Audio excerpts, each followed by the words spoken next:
Vay ne bu çıkart gözlerime bakma hiç izletme yanamıyorsun. Bak gör Allah ne yaraldım kalbim yerinden çıktı. Deyəcək məni nə vaxt alatacaksın? Evde biri var onu boşayıp sen alacağım. Vay dede yazık oldum. Koyduk annemene gördün diyeceğim evde arvada diyeceğim. Selam aleyküm. Gədə utanıb xəcalətlıq çəkmirsən? Var vadacım ölüm bu koyduk sana ne de hep yalandı. Uşağı qaçmayı özüm gördüm. Beye sen dördeydin. Hə, dedim bəs oyda da yeməli saldın qazanın içindən hətta götdün çıxdı. Ha onu deysen Allah'a çok şükür yaxşı oldu. Axıyın bayın olsun. Geç.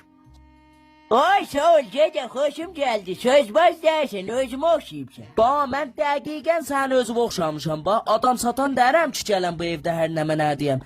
Fəqət kartı ver bütün mən çəkin bura paça-paça olaq. Vay köpeği anneşler ben de bütün ben ne sürdü cehennem oldu. Bəs onda maman Yaz deme geverim. ver mən əllərin ağrımaz. Yanmıyor sen haramın olsun.